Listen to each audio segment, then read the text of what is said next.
Alright guys, this video is a little lengthy, maybe 20, I'm going to try to edit it a little shorter, 20-25 minutes, but it's an issue with getting new parts that don't work and the manufacturers of that stuff not being able to help you.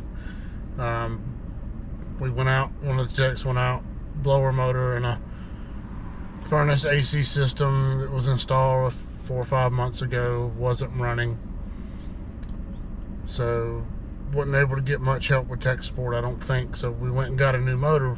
When he got back with the new motor, the system was on and running, and the blower that was in it was actually running. So he went ahead and put the new motor in, and the new motor didn't work. Put the old motor back in, and it worked. And it's a plug-and-play motor. It's a version of an ECM X13 style motor. Instead of using 24 volt speed tap 1, 2, 3, 4, 5, it does DC voltage. So we got another motor, and I came back on this video to put the second new motor in, and you'll see what happens. Alright guys, so we are here to replace the blower motor in an S8X furnace. It is running, but it quit, and somebody came out and diagnosed it and thought, they said it might be the motor, so we came back and put a motor in it, and that motor didn't work. This is an X13 motor, and this thing, it doesn't have to be programmed. It's a new version of it, and I'll show you that here in a minute. But it doesn't take a lot to change these, but this one makes it a little tough because you got to take that panel out, which is always a good time. So we got all these wires in here, and it's pretty much plug and play. Getting all that stuff out. Get my light back over here where I can see a little bit more. But this is the X13 that Train's using now. That's the cap covering where you used to see the original terminals at on the body. Now you've got your high voltage L1, L2 and ground. And they moved the common wire over to the low voltage plug. Then you got speed tap 1, 2, 3, 4, and 5. It's still an X13 low voltage controlled motor. It's not a motor that has to be programmed. But now I'm going to get all the wires disconnected. Start down here, unplug that one. And unplug what's on the board.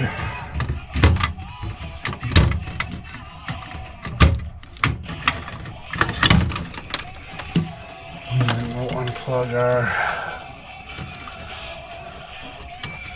low voltage wires right there. I'm going to take a quick picture of that because I want to make sure it's got that mitigation board in it. So I'll make sure I put those wires back the way they're supposed to be. They put this door on here to cover the blower compartment, and it's just one more pain in the ass thing that you have to deal with. Holding the door in instead of 5/16.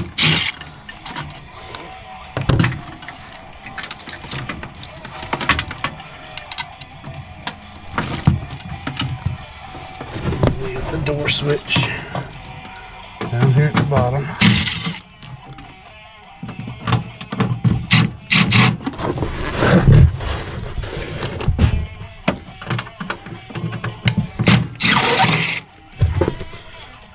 But yeah, it's, and kind of wish the old motor, or the original replacement motor, was here. I'm pretty sure there was nothing wrong with it. But we ordered another one. And the one that was originally in it has been sitting in here for 2 weeks running just fine. So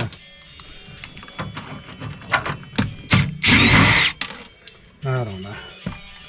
I just thought I'd show you guys the process of replacing one of these furnace motors and these train furnaces, and it's about the same thing as the X30 or the serial port communicating motors in the S9, just a different motor basically. You gotta turn that, pop it back through, and there you go. Those are 3/8 bolts.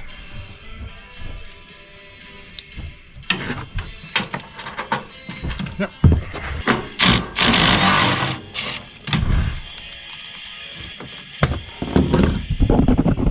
All right.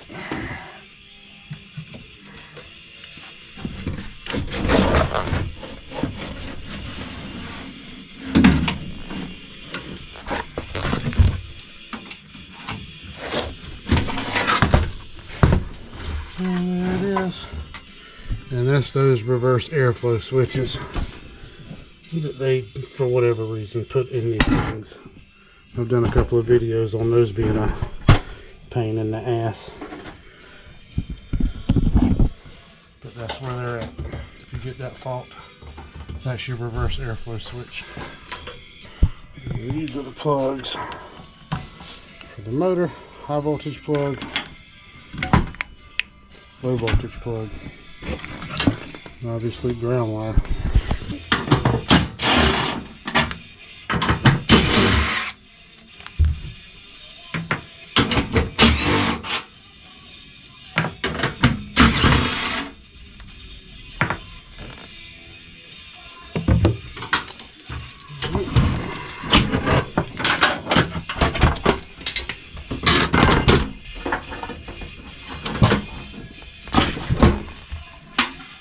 Unlock the hood and the shaft.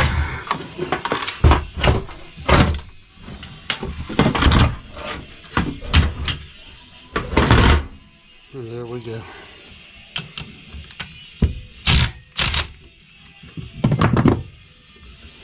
All good. It comes apart in one piece.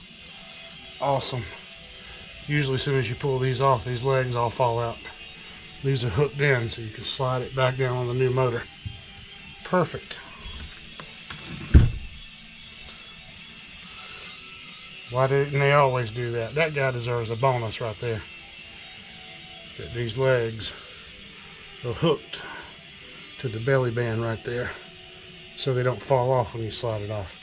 And then you're sitting there trying to wiggle them back up in there and get them in place. Outstanding. That guy deserves a raise. Well, he probably got a $1 million bonus for that. But anyway.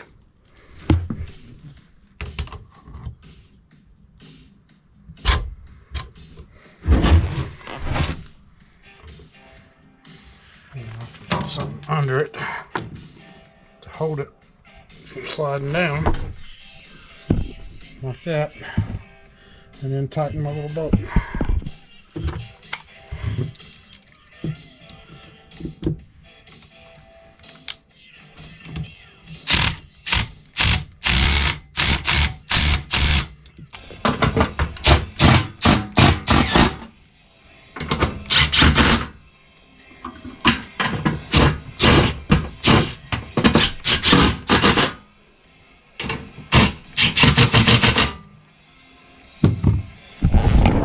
And how lucky am I?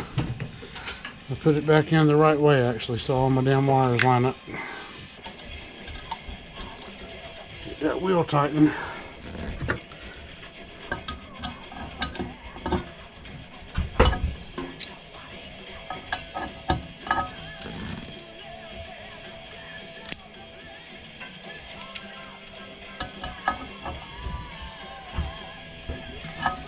When we get this thing in,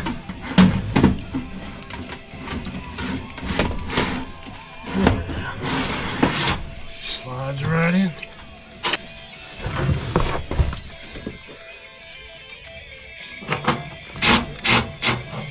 got to get the hole lined up on this thing. Just looking at it from an angle, sometimes it's hard to get it lined up.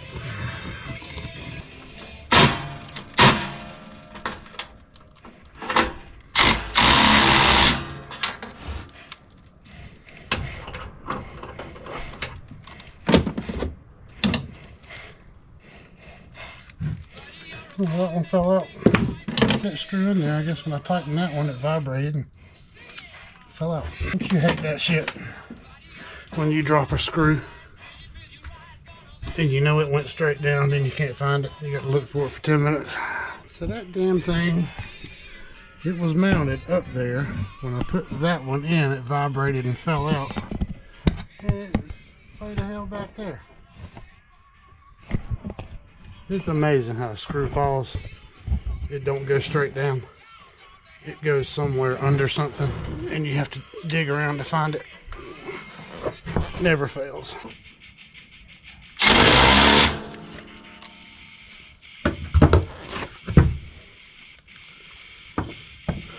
All right.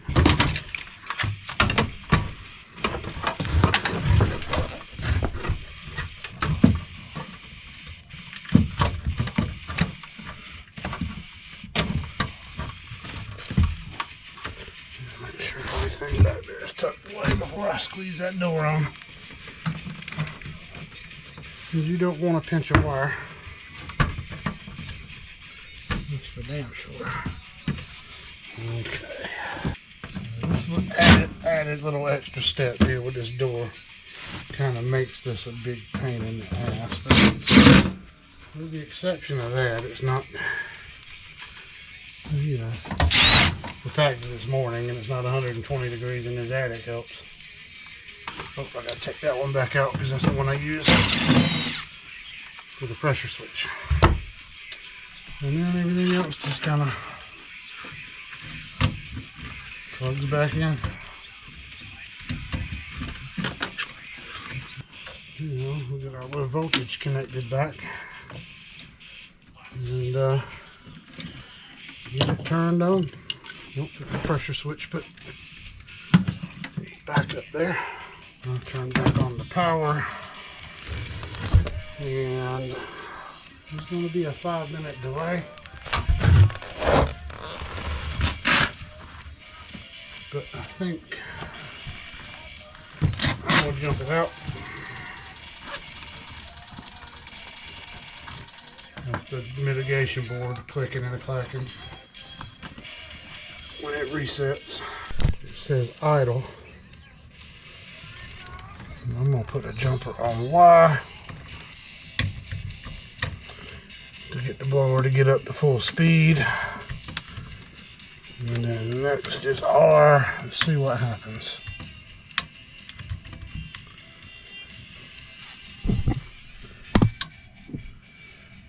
CP1, tap 4. There'll be a delay.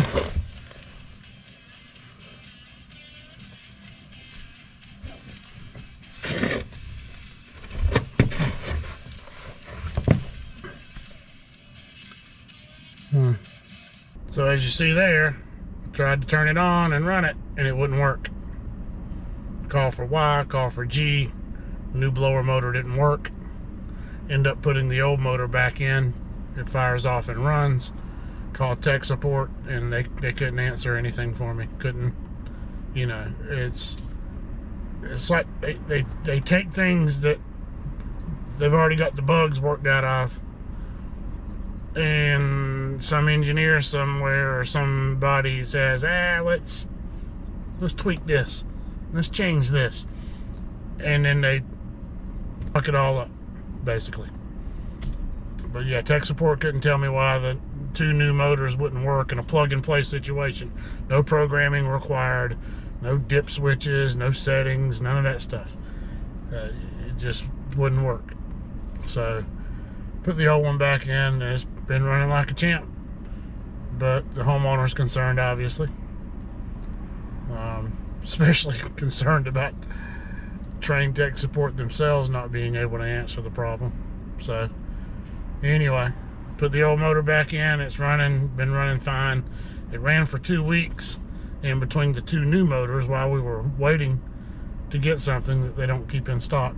But it is what it is. I mean, the old X13 motors, as much as people joke about them, they worked. And then they make one little change and screw it up.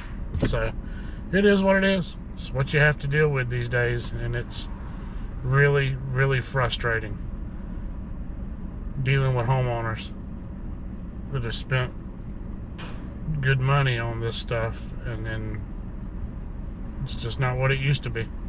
It is what it is. Welcome to heating and air conditioning in 2026. Alright, so I've got my Y there, my G there. Connect our 24 to our R. I think I heard the outdoor unit. Yep. And we're up and running. So anyway, that's the process for changing one of these blower motors. Good luck. Thanks for watching, like, subscribe, and we'll see you on the next one.